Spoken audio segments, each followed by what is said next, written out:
अस्सलाम वालेकुम जी, क्या हाल चाल आपके? ठीक है। अच्छा, अगर आप न्यू हो तो आपने चैनल पे आना है। चैनल पे आके तो आपने ये व्हाट्सएप चैनल ज्वाइन कर लेना है। उसके साथ आप जो स्टार्ट करना है तो स्मार्ट मनी जेनेसिस ज़रूरी है आपके लिए, क्योंकि इसमें वो सब बातें बताई हुई हैं जो बेशक आप अच्छे ट्रेडर होगे और आप एडवांस ट्रेडर होगे, लेकिन इसमें कई बातें ऐसी हैं जो आपको शायद ना पता हो। तो ये आपके लिए देखना ज़रूरी है, क्योंकि इसमें मैंने ये सिर्फ बिगिनर्स ट्रेडिंग गाइड नहीं है, इसमें बहुत डिटेल से मैंने जाके बात की हुई है, बारीकी के साथ। तो इसमें काफ़ी नॉलेज भी है और काफ़ी ट्रेडिंग की बातें भी हैं। उसके बाद आपने लिक्विडिटी प्रोटोकॉल पे जाना है और फिर शिफ्ट करते हैं थ्रोन ऑफ लिक्विडिटी में। थ्रोन ऑफ लिक्विडिटी में कॉन्सेप्ट्स अलग हैं, लेकिन इससे कनेक्टेड है, लिक्विडिटी प्रोटोकॉल से कनेक्टेड है। अब द डेली लिक्विडिटी मैप जो है वो इससे डेली बेस पे मैं अपडेट कर रहा हूँ इंशाल्लाह। मतलब हर वीक रेगुलरली इसमें मार्केट अपडेट्स आ रही होंगी, और गोल्डन ऑर्डर में गोल्ड के रिलेटेड मैं डेली बाइस और डेली बाइस किस तरह से निकालना है ये मैं बता रहा हूँ। तो चलते हैं चार्ट पे। अपना फोकस जो है वो इसको थोड़ा सा मैं क्लीन कर देता हूँ, थोड़ा कोई दूसरा लगा लेते हैं। हाँ, तो हमारा जो फोकस रहेगा ना, ठीक है, वो ये है कि हम किस तरह से इन मार्केट्स को डील कर सकते हैं। तो आज हम डिस्कस ये करेंगे कि जो इसमें से कई बातें स्मार्ट मनी जेनेसिस में मैंने बताई हुई है, लेकिन बहुत अच्छे डिटेल में जाके बताई हुई है। इसका उसका ग्लिम्स आपको मैं दूंगा। सबसे पहले तो मैं आपको एक बात बताता हूँ, वो ये है। एक सेकंड, ये फॉन्ट थोड़ा साइज ठीक कर लें ताकि आप इसको नोट कर लो आसानी से। सबसे पहले तो अगर आपने बिल्कुल स्टार्ट किया है या स्टार्ट कर रहे हो, तो ये मैं सिर्फ ये फर्स्ट टाइम बना रहा हूँ। फर्स्ट टाइम नहीं, मतलब इस सीरीज में ये एक दफ़ा ही आएगी, और ये इसमें मैं थोड़ी सी बेसिक बातें बताऊंगा। आपने ट्रेडिंग व्यू को यूज़ करना है, ठीक है। मैं कोई प्रमोट नहीं कर रहा, सिर्फ ये एक अच्छा तरीका है चार्ट को एनालाइज करने का। यही चीज़ें आप MT4 MT5 में भी लगा सकते हो, लेकिन ट्रेडिंग व्यू आपको काफ़ी ज़्यादा अपॉर्चुनिटीज़ देता है, फ्लेक्सिबल है। तो चार्ट रीडिंग के लिए, चार्ट एनालिसिस के लिए आप ट्रेडिंग व्यू को यूज़ करेंगे, क्योंकि ट्रेडिंग व्यू का कोई आपको प्लान लेने की ज़रूरत नहीं है, ठीक है। सिर्फ आप जो है वो इस पे एक ही टैब खोल के, और हम कोई भी फ्री कोई भी ऐसा पेड टूल या कोई इंडिकेटर वगैरह बिल्कुल यूज़ नहीं करने वाले।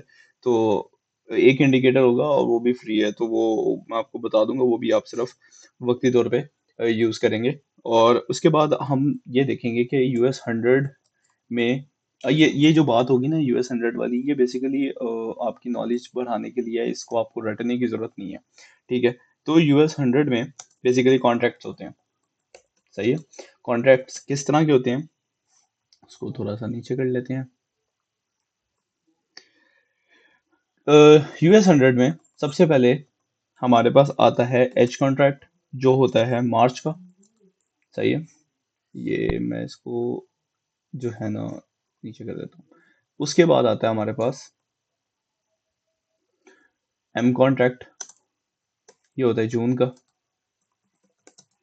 ठीक है। फिर आता है यू, जो होता है सितंबर का।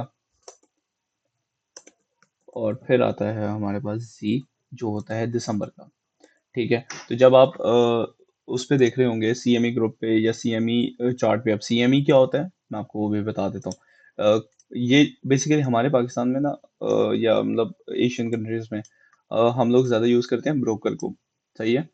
तो CME का चार्ट क्या होता है, CME आप देखेंगे NQ1, ठीक है, एक्सप्लेनेशन मार्क।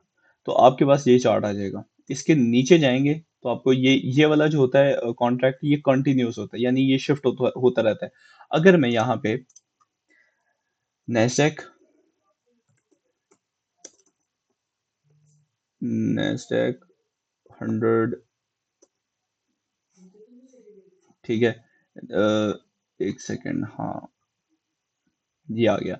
अभी आपको दिन नजर आ रहा है, जून कॉन्ट्रैक्ट, सितंबर कॉन्ट्रैक्ट, दिसंबर कॉन्ट्रैक्ट, और आगे भी कॉन्ट्रैक्ट्स पड़े हुए हैं। तो ये भी CME ग्रुप ही ऑफर करता है, ठीक है। ये तब यूज होते हैं जब आप फ्यूचर्स ब्रोकर को यूज कर रहे होते हैं, तो आपको चार्ट बिल्कुल प्रिसाइज देखना होता है, तो वो यहाँ से आप देख सकते हो। वैसे कंटिन्यूस में, इसमें और ब्रोकर में सिर्फ 5% का फर्क आएगा।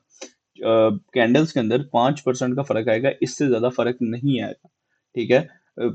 चार्ट सेम होगा, कैंडल्स भी सेम होंगी, डायरेक्शन भी सेम होगी। तो इसमें घबराना नहीं है आपने कि मैं कौन सा यूज करूँ। अगर आप ब्रोकर यूज करें एक्सएनएस टाइप, एक्सएम टाइप, तो आप उसके अंदर जो एक और बात मैं आपको बता देता हूँ, ब्रोकर के अंदर, ठीक है, फॉर एग्जांपल एक्सएनएस है, तो आपको यूएस टेक देखे आप देखेंगे या यूएस 100 कैश देखेंगे, ये एफटीएमओ का है। और जो यूएस टेक है 100, ठीक है, ये ये भी नैस्डैक का एक वो है, नैस्डैक का ही चार्ट है, लेकिन ये इन्होंने नाम अलग दिए थे क्योंकि इनकी बुक अलग होती है। सही है, हर ब्रोकर की अपनी बुक होती है। तो आप वहां पे नैस्डैक 100 लिखेंगे तो वहां पे आपको उसका नाम रियल वाला शो हो जाएगा। इसी तरह यूएस 500 भी है, सही है, जिसको हम एस एन पी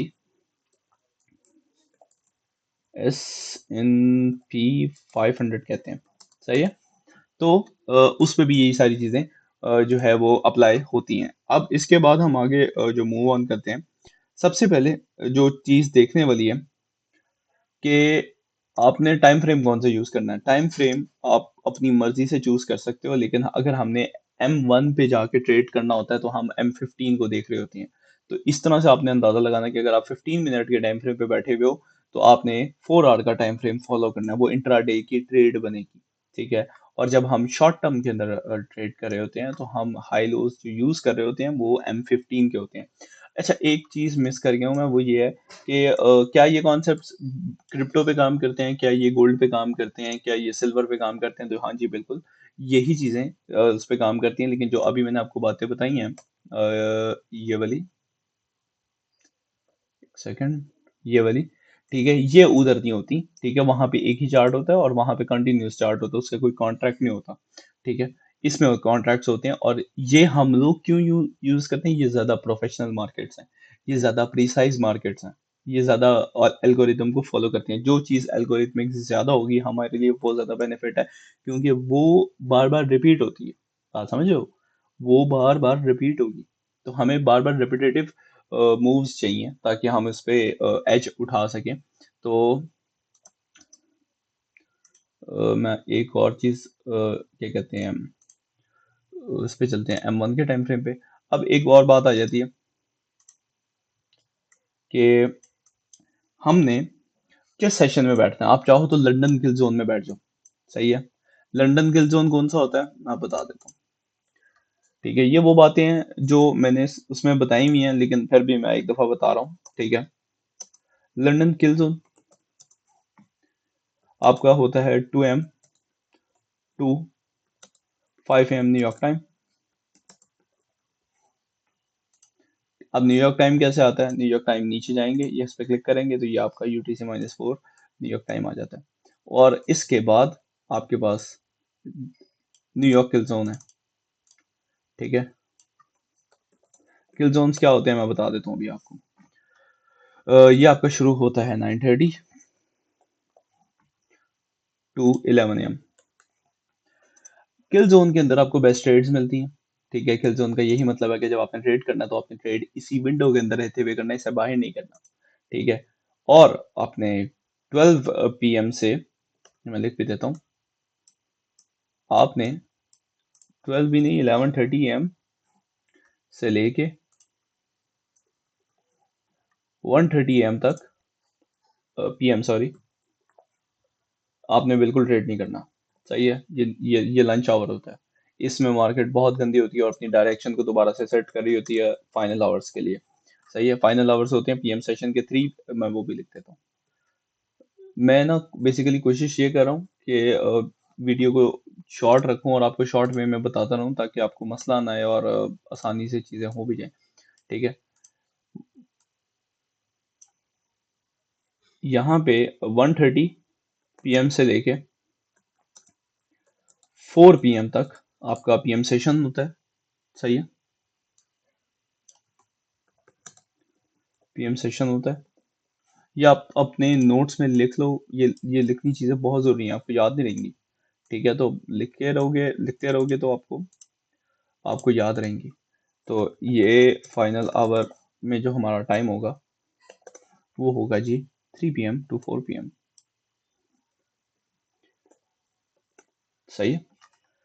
तो ये आपकी टाइमिंग्स हैं जिसमें आप इन मेथड्स को यूज़ करोगे, ठीक है? 9:30 एएम के बाद यूज़ कर लो, ठीक है? इवन दो आप एक टाइम और यूज़ कर सकते हैं which is 8:30 AM to 9:30 AM, ठीक है? इनमें से कोई सा भी एक टाइम उठा लें और उसी को फॉलो करें, उससे उससे बाहर ना जाएँ। एक टाइम को फॉलो करेंगे, आपको मार्केट सेंटिमेंट्स पता चल जाएँगे, मार्केट किस तरह से बिहेव करती है, कितनी वोलेटाइल होती है, आपको ये सारी चीज़ें पता चल जाएँगी। तो आई होप मैंने अपनी ये चीज़ें जो हैं वो क्लियर की हों और आपको मज़ा आया हो और आप इन चीज़ों को लाज़मी एक दफ़ा नोट डाउन कर लें। ये स्मार्ट मनी जेनेसिस की ही बातें थी, लेकिन ये मैंने थोड़ी-सी समराइज़ करके बता दी हैं। अब मैं फिर भी कहूँगा कि आप एक दफ़ा वो देखें, वो देखनी ज़रूरी है। सही है? तो वो आप देखें और साथ ही इसको नोट्स बना लें और इंशाल्लाह अंटिल नेक्स्ट टाइम अल्लाह हाफ़िज़, अपना ख़्याल रखें, दुआ में याद रखें।